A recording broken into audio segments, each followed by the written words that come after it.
Yes, English literature, B part third. So today's lecture is on the life of Robert Browning. So you open your books at page number 24, Strings of Gold. Now Robert Browning was born in 1812. तो 1812 में इसका जन्म हुआ and he died in 1889 और 1889 में मृत्यु हुई। A major Victorian poet and a contemporary of Tennyson. तो टेनिसन की यूलिसस आपने पढ़ी है और आपको मालूम है कि आपके थर्ड ईयर में जो पोएट्री है वो ज़्यादातर विक्टोरियन पोएट्स की है। तो ये भी एक मेजर विक्टोरियन पोएट रहा है and a contemporary of Tennyson, और टेनिसन का समकालीन। तो कंटेम्परेरी का मतलब होता है समकालीन। Is known for his intellectual vigour. ये अपने बौद्धिक उत्साह के कारण जाना जाता है। विगर कहते हैं एंथुजियाज्म, ज़ील। तो बौद्धिक उत्साह इसमें बहुत ज़्यादा था। एंड इज़ साइकोलॉजिकल स्टडीज़, और इसकी जो साइकोलॉजिकल स्टडीज़ हैं, जो मनोवैज्ञानिक अध्ययन हैं, तो साइकोलॉजी कहते हैं मनोविज्ञान को, साइकोलॉजिकल हो गया मनोवैज्ञानिक। स्टडीज़, तो इसका जो अध्ययन था मनोवैज्ञानिक ऑफ ह्यूमन नेचर, मानवीय स्वभाव का, मानव प्रकृति का, तो उसके लिए ये जाना जाता है। तो दो ट्रेड्स आपको पता चली, major traits of his life, वो ये है of his works, intellectual vigour and psychological studies of human nature. Browning grew up literally in an environment of arts.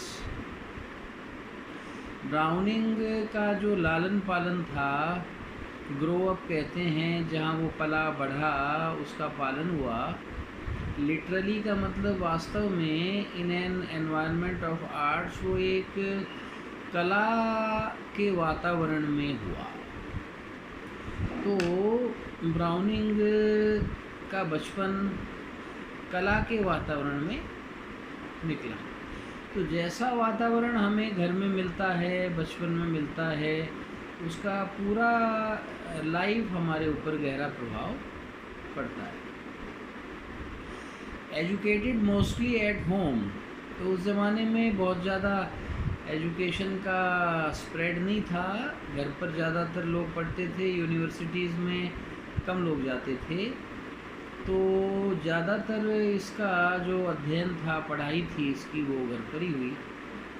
तो he was well versed in arts, और वो कला के क्षेत्र में बहुत बड़ा भारी वेल वर्स्ड हो गया, यानी बहुत पारंगत हो गया।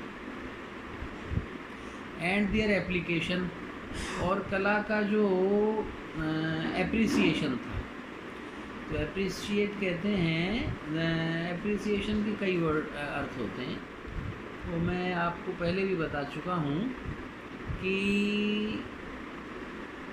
ज़रूरी नहीं है कि जो डिक्शनरी मीनिंग आप किसी वर्ड का देख रहे हो तो वो वही वहाँ अप्लाई हो। इंग्लिश में एक वर्ड के 52 मीनिंग्स तक हैं। थिसॉरस अगर आप देखें, रॉजर्स थिसॉरस काफ़ी अच्छी है। आप आगे और हायर स्टडीज़ में जाएंगे, एमए वगैरह में, तो थिसॉरस भी आपको बहुत उपयोगी होगा। तो एक वर्ड के 52 मीनिंग्स हैं, और कई मीनिंग्स के लिए वन वर्ड सब्स्टिट्यूशन भी है। तो कहाँ कौन सी मीनिंग काम करेगी, ये आपको देखना पड़ता है कॉन्टेक्स्ट में। और कई बार भावार्थ भी होता है, कई बार फ्रेजियोलॉजी भी होती है, कहावतें होती हैं, फ्रेजेस होते हैं। तो यहाँ एप्रिसिएशन का मतलब है जजमेंट। तो ना केवल ये कला के क्षेत्र में माहिर हो गया, बल्कि कला को जज करने की योग्यता भी इसके अंदर आ गई। कला को अच्छी तरह से परखना भी इसको आ गया। And had every opportunity to travel, और इसने ट्रैवलिंग भी बहुत की। तो ट्रैवल करने की जो अपॉर्चुनिटी है, अपॉर्चुनिटी का मतलब लिखिए अवसर, चांस, वो इसको काफ़ी मिला, उसने उसे खोया नहीं। तो जो ट्रैवल बहुत ज़्यादा करता है तो उसको एक्सपीरियंस उतना ही ज़्यादा हो जाता है। अब आप घर रहेंगे तो घर का ही अनुभव होगा, बानसूर तक सीमित रहेंगे तो बानसूर तक का ही आपका अनुभव क्षेत्र रहेगा। अगर आप और बाहर जाएंगे, घूमेंगे काफ़ी दूर दूर, तो और बढ़ जाएगा। तो इसने ट्रैवल काफ़ी किया। ही स्टार्टेड पब्लिशिंग इन 1833, और इसने पब्लिश वर्क 1833 में प्रारंभ किया। तो पब्लिश कैसे किया, कोई प्रेस लगा ली, ऐसा नहीं है। तो पब्लिश का मतलब यहाँ पर है कि he got his poems published. जो कविताएं लिखी इसने और जो साहित्य की रचना की, उनका पब्लिकेशन 1833 में इसने प्रारंभ किया। इन 1846, 1846 में ही मेट एलिजाबेथ बैरेट। वो एलिजाबेथ बैरेट से मिला, ए पोएटेस, जो कि एक कवियत्री थी। तो जैसे जेंडर आप जानते हैं, तो पोएट जो है वो तो पुल्लिंग है, मैस्कुलिन जेंडर है, और इसका जो फेमिनिन जेंडर है, स्त्रीलिंग, वो है पोएटेस। तो एलिजाबेथ बैरेट नाम की कवियत्री से इसकी मुलाकात हुई।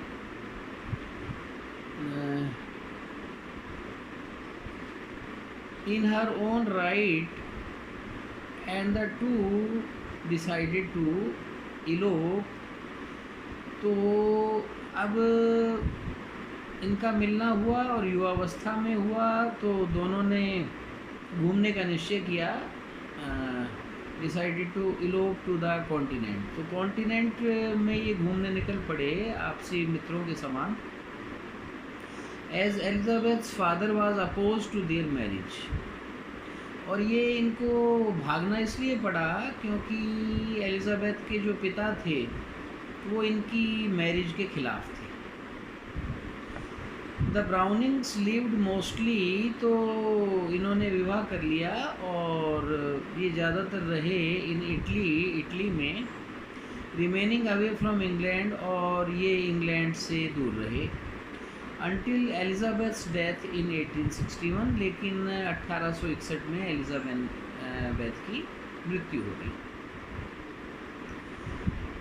तो ये इसके जीवन में कुछ घटनाएं इस प्रकार की रहीं। इन सब चीज़ों का चूँकि साहित्य पर प्रभाव पड़ता है, इसलिए हम सबसे पहले जो नोट्स में आपकी टेक्स्ट बुक में दिया हुआ होता है वो लाइफ स्केच ले लेते हैं, फिर पोएम के बारे में कुछ जान लेते हैं, उसके बाद पोएम शुरू करते हैं। तो इससे अंडरस्टैंडिंग बहुत अच्छी हो जाती है। Living away from England, his poetry does not ponder. तो चूँकि इंग्लैंड से बहुत समय ये बाहर रहा, तो his poetry does not ponder, ponder कहते हैं बड़ा गहन विचार करना, much over the social problems.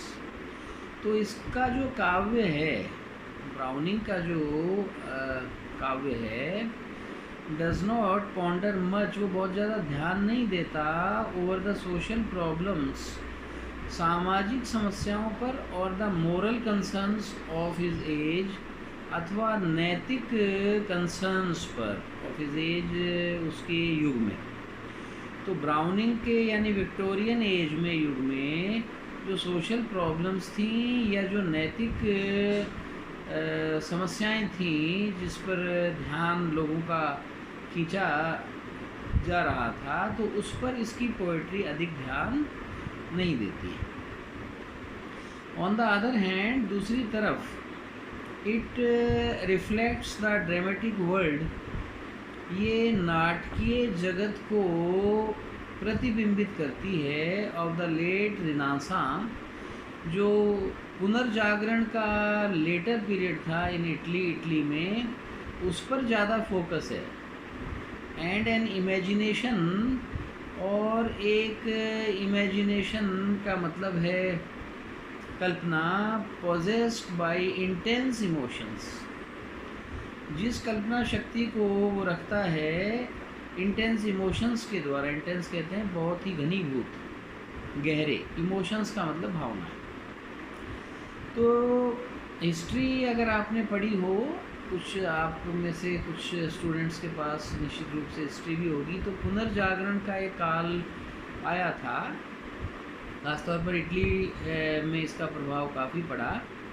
तो उस समय की जो कल्पना शक्ति थी और जो भावनाएं थी, एंड ओवर राइडिंग पैशंस, और जो बहुत ही ओवर राइडिंग का मतलब है छा जाने वाले जो पैशंस थे। पैशंस का भी मतलब होता है इच्छाएं।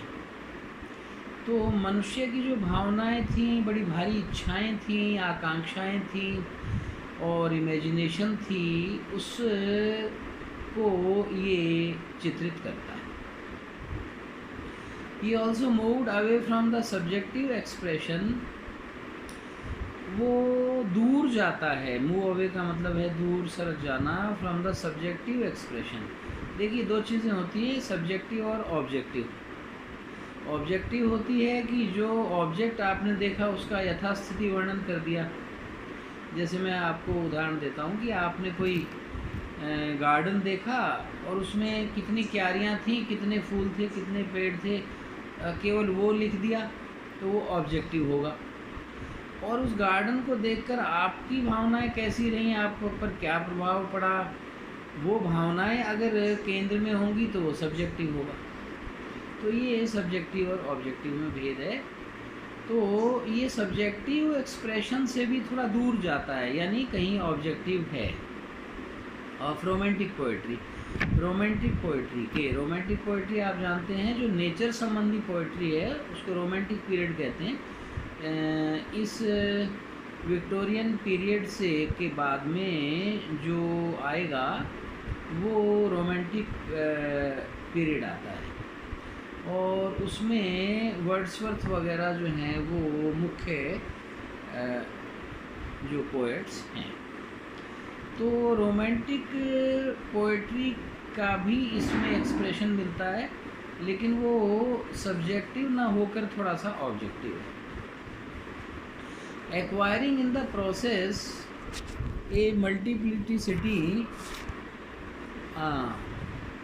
तो एक्वायर कहते हैं प्राप्त करना, इन द प्रोसेस का मतलब है इसी प्रक्रिया में, ए मल्टीप्लिसिटी ऑफ ऑब्जेक्टिव वॉइसेस।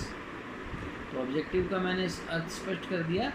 तो ऑब्जेक्टिव जो आवाज़ें थी वो इसने अधिक ग्रहण की, and creating interesting and fascinating characters, और फिर इसने बहुत कैसे कैरेक्टर्स क्रिएट किए, इंटरेस्टिंग, बड़े इंटरेस्टिंग, रोचक, एंड फैसिनेटिंग का मतलब है बड़े भारी जो है आकर्षक कैरेक्टर्स को इसने जो है ड्रॉ किया। तो ये इसके बारे में मैंने बताया है। अभी थोड़ा सा और भी शेष है, तो नेक्स्ट जब हम लेक्चर लेंगे तो आप यहीं तक मार्क कर दीजिए, लेंगे। जो आज का असाइनमेंट है वो यही है कि आप इसको पढ़ लें, और जो इसके ट्रेड्स हैं, ख़ासतौर पर विक्टोरियन पोइट्री के जो मेजर ट्रेड्स हैं वो पॉइंट वाइज, आपका ज़्यादा समय नहीं लगेगा, पॉइंट्स उनके उतार लीजिए कि विक्टोरियन पीरियड की क्या खासियतें थी। तो इसी के साथ आज का ये लेक्चर मैं फिनिश करता हूँ, और नेक्स्ट टाइम हम इसी को आगे बढ़ाएंगे, और फिर माई लास्ट डचेस जो इसकी पोएम आपके लिए प्रिस्क्राइब्ड है उसको हम डिस्कस करेंगे। Thank you.